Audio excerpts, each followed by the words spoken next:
Marami sa inyo nagtataka, may iba na rin may mention na bakit kami mag-asawa, wala kami mga punda, kasi laging walang kaya sa sweldo. Saan napupunta ang sweldo? Yung napupunta sa sweldo, guys.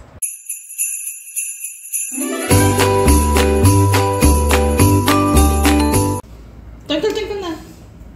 Twinkle, twinkle, twinkle, twinkle, ha? Makantay si Lorik na twinkle, twinkle. O, twinkle, twinkle, be si mama, be. Twinkle, twinkle, the be. Nahiya na. Nahiya na yan. So, good morning, guys. And welcome. Asan yung camera natin? Dito yung camera natin. Baliktad kasi yung cellphone ko. Saglit lang. Ayan. So, alam nyo ba, guys, may chismis ako sa inyo. Kasi nga, mag-e-eleksyon na dito bukas. Bukas yung eleksyon. Yung mga, alam nyo na yung mga kandidato dito, hindi naman yung kandidato mismo, yung mga galamay ng kandidato, namimigay na sila ng pera, guys. Alam nyo kung magkano yung bigayan dito sa lugar namin? Nasa 5,000. Sabi ni Papa, pag nagawin dito, tawagan mo ako. Sabi ko, paano na kita tatawagan? Nasa office ka. Hindi naman yung maghihintay para sa'yo, no? Oh. Tutul. Are you sleepy, yaw? Nini. Dede daw yan, nini na dede. Oh. Ano bang gusto sa nini? Wala nang laman ang nini.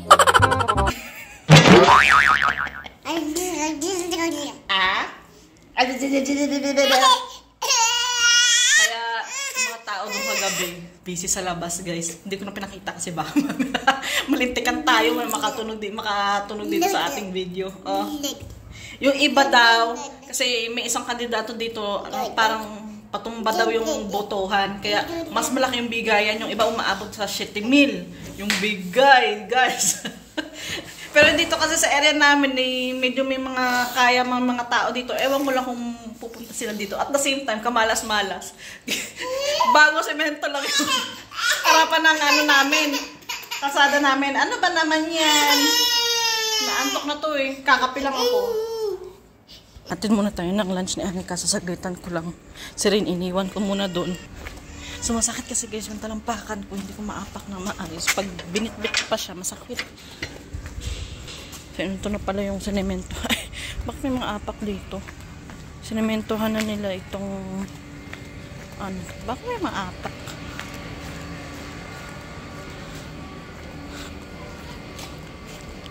Pisa lang natin.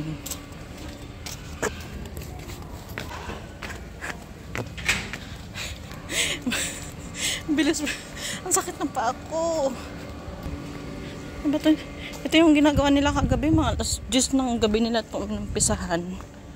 So, bakit may mga apak? Di siguro nakita. Good luck sa nakaapak. Oh, were you looking for mama? Dan, dami ko pang gagawin. Magsasampay pa ako. Ito. Kabundok na akong tupiin. Ha? Sleep na tayo rin. Papatulogin ko lang to si Rain, guys. Dahil pag ako mag-umpisa, parang hindi siya na yung sunod sa akin. Ano na, Loren? Come here na lang ga. Say bye-bye. Naantok na yan eh. Ano? You don't want to say bye-bye. Tulog muna kami, guys. So, magandang gabi, guys. Ayan, kamusta kayo? Nakasahod na ba ang lahat?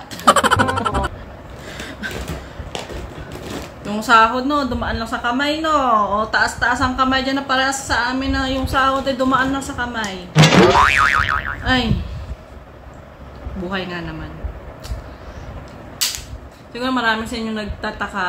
May iba na rin tawag ito. May iba na rin may mention na bakit kami mag-asawa, wala kami mga punda, wala kami mga naipundar. Ayan, so anyway, guys, wala naman talaga kami naipundar. Sa 5 years na yung pagsasama, wala. Ang dami nagsasabi sa inyo, bakit hindi kami bumili ng sasakyan. Ayan, so alam ko naman yan, guys. Kahit naman ako, gustong bumili ng sasakyan. Hindi para magpasikat. Sasakyan para sa mga bata, yun yung gusto ko. Pero sad to say, hindi namin magawa. Why? Kasi laging walang kaya sa sweldo. Saan napupunta ang sweldo? Yung napupunta sa sweldo guys, sa totoo lang, sa 5 taon na yon, unang-una sa lahat dyan yung mga utang. Utang, yes, you hear it right, utang. Pero hindi yung utang dahil sa luho. Utang yan before ako pumunta ko dito sa India. Yung utang na yan. Hindi sa kanya. Actually, may pera naman niya si Mister bago pumunta dito. Tsaka lang yun na nawalan ng datong nung after ko pumunta dito. Pero huwag kayong mag-isip na ako ang dahilan kung bakit siya nawalan ng pera. Una-una sa lahat, naloko yan. Natakbuhan niya ng 300,000 piso mula sa mga kaibigan niya. Yan nga, sa sobrang bait mo, alam mo yun, sa sobrang bait mo, nagpahiram ka, walang kasulatan, wala ano, kasi kaibigan nga kaibigan. Ang nangyari guys, sa circle of friends nila, walang nakakaalam kung saan napunta yung dalawa, kasi 2 tao yung humiram sa kanya ng 300,000. At yung 300,000 yun, inutang pa yun sa bangko, kasi may paglalaanan siya nun. So, pinahiram niya.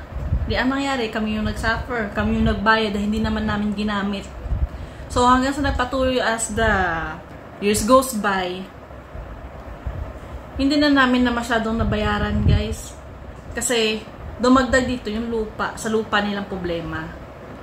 Na, biruin nyo, alam niyo kung magkano binabayaran namin na interest lang guys, interest lang. Hindi kasama dun yung katawan ng lupa. Katawan ng buong hiniram ng pamilya nila. Nasa 30,000 kada buwan ang binabayaran namin. Hindi naman sana dapat 30,000 eh. Nasa 15 lang dapat. Pero kami ang nag-shoulder pati nung sa kapatid niya kasi walang pambayad. Kaya nga, medyo sumasama ang loob ko sa isang to. Na bakit tayong sasagot. Kasi ang naging problema kasi, yung mister ko, ang nakapirma doon. Hindi yung wala din yung kapatid niya nakapirma doon. Siya. Kaya ang nangyayari, siya talaga ang porsigido magbayad kasi siya nakapangalan doon, siya nakapirma doon. Kaya wala natitira sa amin guys. Kaya kanina, ang sama-sama ng loob ko. Kasi sabi ko, hindi ka man nung nagprotesta sa magulang mo kung ganito, hanggang kailan tayo magbabayad. Interest lang, hindi nababawasan yung sa katawan ng hiniram. Kaya nga, baka mga next month, pumunta to sa kanila, baka mapag-isipan na nila na kailangan na nilang ibenta isa sa mga ari-arian nila. Kasi sabi ko, hindi mo mababayaran yan. Kasi kung sa amin lang na parte, mababayaran namin. Papati yung katawan ng utang, mababayaran namin yun. Kaya namin bayaran. Kaso lang, ang naging problema, pati yung sa kapamilya niya, kami rin yung nagbabayad sa part nila. Kaya yun yung masakit sa akin. Pero wala naman akong magagawa kasi siya nakapirma. So sana, sa darating na buwan, mapag-desisyon nilang magpapamilya yan kung anong nararapat na desisyon dyan. Kasi sabi ko, may pamilya ka na, may 2 ka ring anak. Intindihin mo yung anak mo, sabi ko sa kanya. Oo, maganda nga mabait naman kasi yung mister ko guys. Talagang, ano ba tawag dito? Responsableng tao to. Kasi sa sobrang bait, kami yung nagsasuffer. Kami yung talagang, kami yung talagang naaapektuhan. Kaya nga, sabi ko kay mister, pag-usapan nyo na ng pamilya nyo yan kasi hindi natin kakayanin hanggang kailan tayo magbabayad ng 30,000 sa interest pa lang, sabi ko sa kanya. Kaya, ayun, walang tira sa sweldo namin guys. Naalala ko magbe-birthday din si Milamok. Mag-celebrate ng kaarawan si Anika. So, hindi pa namin alam, parang out of budget na. Titignan natin. Pero namin na mairaos namin yung birthday ni Anika kahit konti lang yung itabi namin. Importante, may lamok. Importante handaan namin si Anika kasi na year lang naman yung birthday, diba? And I'm so very thankful din. Thank you to all of you, to my basher, and to our God na kahit pa paano tinulungan niya kami ngayong buwan kasi yung marireceive kong amount or sweldo ko dito sa YouTube, isa na to siguro sa ikatlo kong makukuha na malaki for my part bilang isang small YouTuber. Sa akin ito malaki.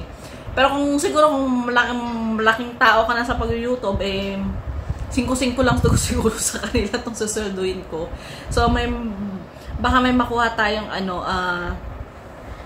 nasa 30,000 na sa rupees yun na pera sa sweldo ko. So, kahit pa paano guys, may aasahan kami sa darating na buwan bago magkatapusan. So, isa rin yung sa namin, dumagtag pa yung insurance ni Anika na nasa 14 din yun. So, talagang may yung sweldo ko guys, talagang may pinaglaanan na. Sabi ko, okay lang kung walang matira sa akin kahit siguro. Sabi ko, kuhaan ko lang ng 5 million. Sabi ko, okay na sa akin na makakuha ako sa 30 million ng 5 mil. Para maitabi ko para sa sarili ko. Kung may maitatabi pa. Ako kasi yung tao guys, na pag meron at may talagang may nangangailangan, lalo na sa pamilya, nagbibigay ako kahit walang matira sa akin. Kasi, I feel relief pag nakikita ko yung kapamilya ko na kahit pa paano nasosolve nila yung mga problema na dumarating sa kanila. Kaya nga yung sinahod ko nitong nakaraan sa pag-YouTube ko, pinadala ko yun sa magulang ko kasi needed nila yung sabi kong problema. Actually, hindi naman talaga yun yung problema nila, yung pera. Pero nagpadala ako kasi gusto ko kahit papaano gumaan-gaan yung mga pasanin nila dun sa Pinas. Kasi yun nga, may nag-comment nga sa atin sa comment section na isa sa malaking problema pag nasa abroad ka, yung magkaroon ng problema ang pamilya mo sa Pinas. Masakit, actually masakit sa part namin yun, lalo na pag di kami makatulong. Na parang basta may something na pakiramdam na parang masakit sa part mo na nasa Pinas yung pamilya mo, naghihirap, tapos ikaw na nasa abroad, hindi ka makatulong. Lalo sa akin, wala naman akong trabaho, diba? Dahil nga madiskarte ako, ayan, kahit pa paano may natatanggap akong sahod sa pag-YouTube ko. Pagsisipagan ko araw-araw, pag pinagsisipagan ko araw-araw yung mag-upload, may makukuha ako. Pero kasi there are times talaga guys, hindi ko kaya kasi nga, I'm all around mom. Luto. Knowing sa India guys, very time consuming yung pagkain nila. Kaya sabi ko sa inyo, kahit sa kusina ka na lang tumira. Kasi guys, eto umaga, pupunta ka ng kusina, magluluto. Paglabas mo, parang ilang oras na lang, balik ka na naman kusina para magluto ng pananghalian. Parang ganun. Ako nga, dahil nag-eskwela pa si Anika, halos din ako makaalis-alis sa kusina mula umaga hanggang tanghali. Alauna na ako nakakailis dyan, promise. Ganyan ka time consuming. Tapos, syempre, bata pa, hands-on pa ako sa pag-aaral ni Anika. And pag nandito ako sa India guys, hindi katulong ang kailangan mo, kundi tutor ang kailangan mo dahil advance nga yung pag-aaral ng mga, yung studies ng mga bata dito, advance. Kaya mostly makikita mo yung mga kabataan dito, tuition kasi tawag nila sa tutor, tuition. Paghapon yan, after school, pupunta na yan ng tuition para siguro mag-review kung anong mga assignment nila or something na kailangan nilang i-restudy, yung ganun. Kaya, pag-aaral ni Anika, isa rin yun sa nakaka-pressure, yung pagtuturo. Kasi, gusto ko kahit pa paano natuturoan ko si Anika. Pero, ang part lang na medyo, si Rain. Kasi nga, sa sobrang busy ko, hindi ko na siya natuturuan. Lagi na siya sa TV, o kaya lalagyan ko siya ng laruan dyan sa may lapag. Tapos doon ako nagtatagal na ako sa kusina guys. Parang si Rain lalapit na lang iiyak sa akin pag siguro naburo yung nakakanood o kalalaro. Hindi ko na siya maasikaso kasi luto ako ng luto. Ayun, hindi ka mukha sa atin kasi guys sa Pinas. Magsasaing ka, lagay mo lang dyan. Tapos yung ulam, kulo-kulo lang, okay na. Tapos na dito, iba. Iba talaga dito. Alam na mga Pilipina na nandito sa India na kung gaano ka time consuming yung mga pagkain na ng mga Indiano. So, ayan. Tapos, syempre, vlogging ko pa, editing ko pa. Nawawalan na ako ng oras. Kita niya may itsura ko, di ba? Minsan nag-vlog ako from sabog ng itsura ko. Kasi nga, wala na rin akong time sa sarili ko eh. Ganyan siguro pag nanay ka na iniisip mo yung kapakanan ng pamilya mo. Yung ganyan. So, ayan. So, ito yung realidad ng buhay ko dito, no? Hindi ko naman na, sa India, pag nandito ka, ganito rin. So, iba-iba kami ng pamumuhay dito, guys, sa India. So, kung ano makita nyo sa vlog, may makita kayo laging masaya. Kasi, lagi akong naikukumpara, guys, sa ibang vloggers dito na, bakit si ganito, masaya naman, bakit si ganyan, masaya. Hindi po lahat ng mga Pilipina dito, kung nakikita nyo sa vlog na masaya sila, ganun din kaming lahat, no? So, yung sa akin lang kasi, kung ano kasi yung experience ko dito, yung sinishare ko. Kasi, at least, parang may idea kayo about our daily life dito, no? Pero hindi ko naman sinasabing lahat ganito yung sitwasyon kapareha sa akin. So, nakikita niya naman yung iba, okay naman yung pamumuhay nila, which is really good. Dangan nga lang sa akin, medyo, it's not my time yet na gumanda rin. Ano lang siguro kami, guys, makakaahon lang kami pag na-solve na namin tong problema ng pamilya ng asawa ko sa lupa nila. Yun lang kasi naman talaga nagpapabigat sa amin, eh. At saka nagsabi ng kay Mister, ako ang hawak na yung pera. Kasi, sa totoo lang, siya ang may hawak ng pera. Hindi ako. Kasi, since dito, yung mga sweldo ng mga Mister dito, guys, kasi, bangko, minsan lang sila mag-cash dito. Kasi nga, lahat ng bilihin, kung may bibilihin ka, True Mobile. So, minsan lang sila makahawak ng cash kung magwiwido siguro mga market sa mga vegetable market. Ayun.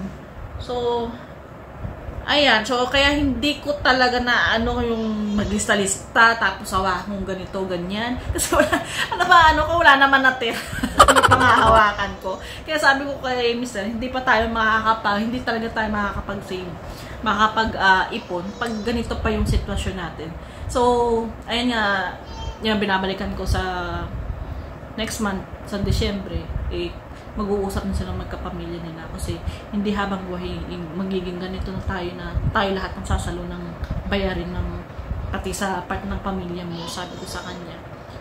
So, let's see, guys, kung ano. Pero I'm hoping for the best na sana ma-fix nila yung kung ano man dapat nilang i-fix, diba? And so, that's it for today's video, guys. At kami matutulog na. At itulog ko na lang yung itulog ko na lang kung ano dapat itulog. Para malalax-relax naman yung natin. Paubos na kayo yung moisturizer ko. So, bye-bye, guys. See you next vlog. Paalam and God bless.